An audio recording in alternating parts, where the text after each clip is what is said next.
اعوذ باللہ من الشیطان اللعین الرجیم بسم اللہ الرحمن الرحیم الحمد للہ الذی ہدانا لہذا وما كنا لنہتدی لولا ان ہدانا اللہ۔ عزیزان محترم، ہم لوگ مسلسل سورہ عنکبوت پہ گفتگو کر رہے ہیں کہ خدا نے اس سورے میں ہمیں زندگی کی حقیقت بیان کی ہے، اور وہ حقیقت خدا نے ہمیں اس سورے میں بیان کی ہے کہ جس کے لیے ہم لوگ اکثر اور بیشتر پریشان رہتے ہیں۔ جو کل کی آیت میں ہم یہاں تک پہنچے تھے کہ خدا کہتا ہے کہ میں رزق دیتا ہوں، یعنی خدا کہتا ہے کہ رزق کی ذمہ داری میری ہے، اور اگر تم میری راہ میں ایک گنا دوں گے، اگر تم میری راہ میں ایک دوں گے تو میں تمہیں 10 گنا بڑھا کے دوں گا۔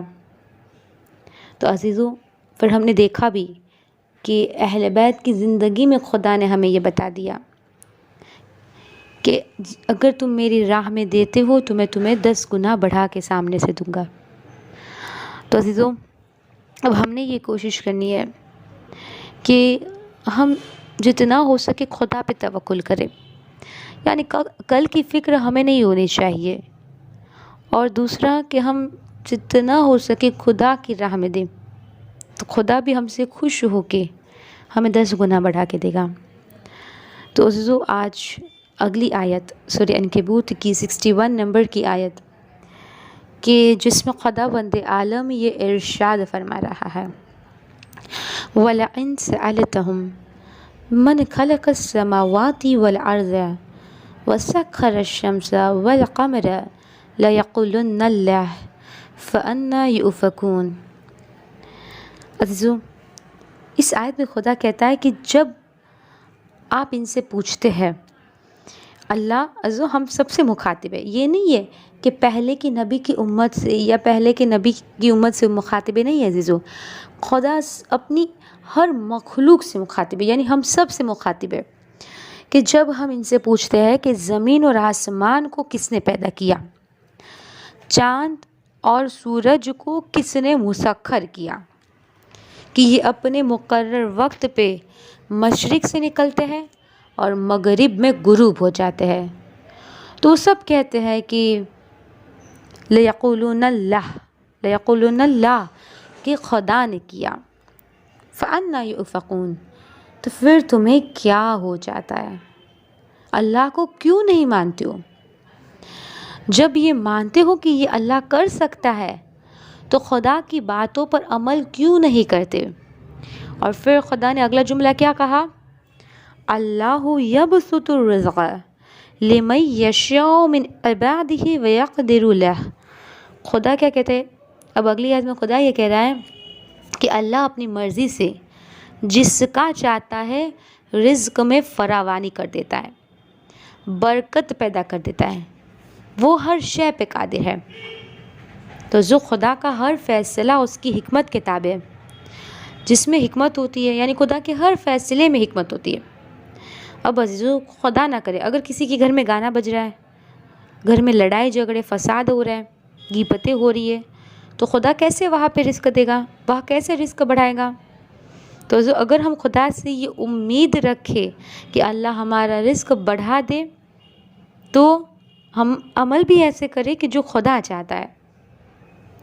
اور عزیزو، کبھی کبھی خدا کی حکمت ہوتی ہے، اگر رزق نہیں بڑھ رہا ہوتا ہے تو اس میں بھی خدا کی حکمت ہوتی ہے کہ خدا امتحان لینا چاہتا ہے۔ یا دو باتیں ہو سکتی ہیں، یا تو خدا امتحان لینا چاہتا ہے، یا تو پھر ہم خدا کی باتوں پر، خدا کے احکام پر عمل نہیں کرتے، اس لیے ہمارا رزق نہیں بڑھتا۔ وہ دو باتیں ہیں تو اس میں تو خدا کہتا ہے کہ میں جس سے کا چاہے رزق بڑھا دوں، اور جس کا چاہے رزق کو تنگ کر دوں، میں ہر شے پہ قادر ہوں۔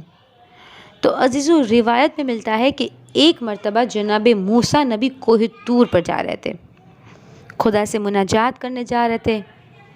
راستے میں ایک شخص ملا جو جوان شخص تھا، گھوڑے پہ سوار تھا۔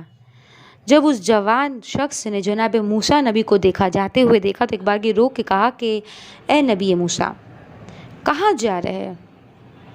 تو جناب موسیٰ نبی کہتے ہیں کہ میں خدا سے مناجات کرنے جا رہا ہوں۔ ایک مرتبہ وہ شخص کہتا ہے کہ اچھا آپ کوہ طور پہ جا رہے ہو، خدا سے مناجات کرنے جا رہے ہیں؟ کہا میں کوہ طور پہ جا رہا ہوں۔ تو کہا جب آپ خدا کی بارگاہ میں پہنچیے گا تو میری ایک حاجت ہے، آپ خدا سے بیان کر دیجیے گا۔ کہا جب خدا کی بارگاہ میں جائیے گا تو میری بھی ایک حاجت ہے، وہ پیش کریے گا۔ تب جناب موسیٰ نبی کہتے ہیں کیا حاجت ہے، بیان کر۔ وہ حاجت سن کے میں تو حیران ہو گئے، لیکن آپ سب بھی حیران ہوں گے، اور جناب موسیٰ جیسے نبی بھی حیران ہو گئے۔ کہا موسیٰ اپنے رب سے کہہ دیجیے گا کہ جو رزق خدا نے مجھے عطا کیا ہے، غور سے سنیے، کہ جو رزق خدا نے مجھے عطا کیا ہے اس میں کچھ کمی کر دے۔ یعنی خدا نے اب اتنا دے دیا کہ سنبھالے نہیں سنبھل رہا۔ کہا خدا کی بارگاہ میں جائیے گا تو جا کر کہہ دیجیے گا کہ یہ جو رزق مجھے خدا دے رہا ہے کثیر تعداد میں، کثرت سے اس میں کچھ کمی کر دے۔ اب جناب موسیٰ نبی بھی حیران کہ ساری دنیا یہ مانگتی ہے کہ خدا رزق بڑھا دے، یہ کہہ رہا ہے کہ رزق میں کمی کر دے۔ اب جناب موسیٰ نبی پہنچے کوہ طور پر، اللہ سے مناجات کی، راز و نیاز ہوئی۔ اب اس کے بعد جب سب کی حاجت جناب موسیٰ نبی بتا چکے تو ایک مرتبہ جناب موسیٰ نبی خاموش ہو گئے۔ جناب موسیٰ نبی کی ہمت نہیں ہو رہی کہ میں اس حاجت کو کیسے بیان کروں، بے ادبی لگ رہی ہے۔ جب جناب موسیٰ نبی کچھ نہیں بولے تو پروردگار عالم نے کہا موسیٰ تم میرے اس بندے کی حاجت میرے بارگاہ میں نہیں بیان کروں گے، تم میرے اس بندے کی حاجت مجھ سے نہیں کہوں گے؟ کہا باراللہ تو مجھ سے بہتر جانتا ہے کہ وہ یہ کہتا ہے۔ جناب موسیٰ نبی کہتے ہیں کہ پروردگارہ وہ یہ کہتا ہے کہ میرا رزق کو کم کر دے، لیکن میں اس حاجت کو تیرے سامنے کیسے بیان کروں؟ مطلب کہ وہ یہ کہہ رہا ہے کہ خدا تو اس کے رزق کو کم کر دے۔ تو اب خدا کی آواز آتی ہے، یعنی دیکھیے خدا کتنا رحمان و رحیم ہے، خدا ظلم نہیں کرتا۔ خدا کہتا ہے موسیٰ میں خدا عادل ہوں، میں ظلم نہیں کرتا، میں عادل ہوں، میں عدل کرتا ہوں، لیکن اے موسیٰ وہ ایسے اعمال کرتا ہے کہ جس کے سبب، جس کی جزا میں اس کا رزق بڑھا دیا جاتا ہے۔ اب جناب موسیٰ نبی کے بارے وہ یہ حاجت رکھتا ہے کہ میرے رزق کم ہو جائے، تو خدا کہتا ہے کہ ایک کام کر، موسیٰ اسے کہنا کہ جب وہ سفر پہ جاتا ہے تو گھوڑے پہ سوار ہو کے جاتا ہے۔ تو کہا کہ اب جب وہ سفر پہ جائے تو اسے کہنا کہ راستے میں دوران سفر وہ اپنے پاس ابا کے دامن میں کچھ گندم کے دانے رکھ لے، اور اس گندم کے دانوں کو، خدا کہتا ہے کہ اس گندم کے دانوں کو کھاتا ہوا جائے، دوران سفر اس گندم کے دانوں کو کھاتا ہوا جائے۔ اب جب سوال عجیب تھا تو جواب بھی عجیب تھا، لیکن خدا کا حکم تھا۔ اب جناب موسیٰ نبی کوہ طور سے واپس پلٹے۔ جب واپس ہوئے تو ایک مرتبہ راستے میں وہی شخص ملا۔ اب اس شخص نے پھر سے روک جناب موسیٰ نبی سے کہا کہ اے نبی موسیٰ کیا ہوا، آپ نے میری حاجت بیان کر دی؟ تو جناب موسیٰ نبی کہتے ہیں ہاں میں نے تیری حاجت بیان کر دی۔ تو کہا خدا نے کیا کہا؟ کہ خدا یہ کہہ رہا ہے کہ ٹھیک ہے میں اس کی حاجت قبول کر لوں گا، لیکن اس کو کہنا کہ ایک کام کرے۔ وہ شخص کہتا ہے کہ موسیٰ نبی بتائیے کون سا کام ہے، میں ہر کام کروں گا۔ تو جناب موسیٰ نبی کہتے ہیں کہ دیکھو جب تم سفر کرنا تو تم گھوڑے پہ سوار ہو کے جاتے ہو، تو کہا کہ اب کی بار جب تم گھوڑے پہ سوار ہو کے جب اپنے سفر پہ نکلو تو اپنی ابا کے دامن میں کچھ گندم کے دانوں کو رکھ لینا، اور سفر کے دوران اس دانوں کو کھاتے ہوئے جانا۔ کہا سفر کے دوران اس دانوں کو کھاتے ہوئے جانا۔ اب جو سب جانتے ہیں کہ جب گھوڑے پہ سفر ہوتا ہے تو باڈی کی موومنٹ ہوتی ہے، جسم ہل رہا ہوتا ہے۔ اب جب وہ سفر پہ نکلا، گھوڑے پہ سوار تھا، ایک مرتبہ راستے میں اس نے اب گندم کے دانوں کو کھانا شروع کیا۔ اب وہ کھا رہا ہے گندم کے دانے، تو کھاتے کھاتے چند دانے زمین پہ گر گئے۔ اب عزیزان محترم اس کی فطرت میں یہ تھا، اس کا انداز یہ تھا کہ وہ شخص رزق کا بہت احترام کرتا تھا۔ جیسے ہی وہ چند دانے زمین پہ گرے تو وہ گھوڑے سے اترا اور اس صحرا میں، اس ریگستان میں گھومنے لگا اور اس گندم کے دانوں کو ڈھونڈنے لگا۔ اب عزیزو، صحرا اور ریگستان کی ریت میں وہ دانے اسے کہاں ملتے؟ اس نے اپنی حد تک تمام کوشش کی، بہت کوشش کی، لیکن وہ دانے اس کو نظر نہیں آئے۔ جب اتنی تلاش کے باوجود جب اس کو وہ دانے نہیں نظر آئے تو عزیزو وہ صاحب حیثیت تھا۔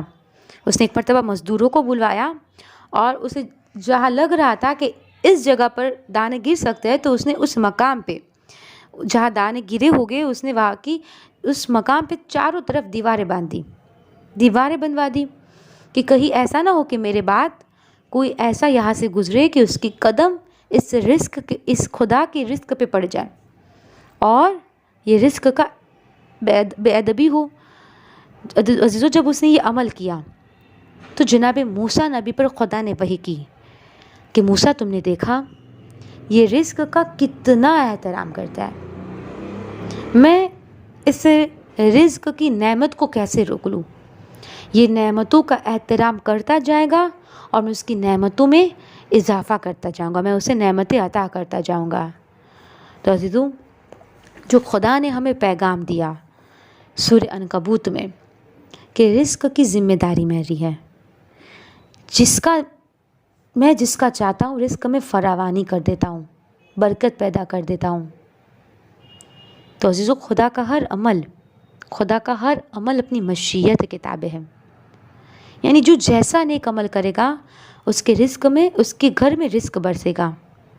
اور عزیزو، روایتوں کی الفاظ ہے کہ اگر کسی کے گھر میں رزق کم ہے تو اسے چاہیے کہ وہ روزانہ سورہ حمزہ کی تلاوت کرے تو خدا رزق کو بڑھا دے گا۔ اگر کسی کو نوکری نہیں مل رہی، رزق کی پرابلم ہے، تو عزیزو نماز فجر کے بعد سورہ طلاق کی 2 نمبر کی آیت جو بیچ میں سے شروع ہوتی ہے وَمَن يَتَّقِ اللَّهَ سے 3 آیت تک روزانہ 10 مرتبہ پڑھے اول و آخر درود کے ساتھ، تو ناممکن کام خدا ممکن کر دیتا ہے، یعنی رزق کا در خدا کھول دیتا ہے، کیونکہ اس آیت کا ترجمہ ہی یہی ہے کہ وَمَن يَتَّقِ اللَّهَ يَجْعَل لَّهُ مَخْرَجًا وَيَرْزُقْهُ مِنْ حَيْثُ يَحْتَسِبُ کہ تم اللہ سے ڈرو تو خدا تمہیں وہاں سے رزق دے گا جہاں سے تم نے گمان بھی نہ کیا ہو، جہاں سے تم نے امید بھی نہیں ہوگی۔ تو اس آیت کا ترجمہ ہی یہی ہے کہ خدا ہے رزق دینے والا، تو پھر ہمیں کیوں ٹینشن لینی چاہیے؟ جب خدا رزق دینے والا ہے تو یقیناً وہ خدا دے گا، لیکن ہمیں اس خدا کے بتائے ہوئے پر عمل کرنا ہے، یعنی جو خدا نے ہمیں کام بتایا، جو خدا نے ہمیں احکام بتایا، ہمیں اس پہ عمل کرنا ہے۔ اگر ہم خدا کی باتوں پر عمل کرنے لگے، خدا نے جو کہا ہم اس پہ عمل کرنے لگے، تو یقیناً خدا ہمارے رزق کو بڑھا دے گا۔ وآخر دعوانا ان الحمد للہ رب العالمین۔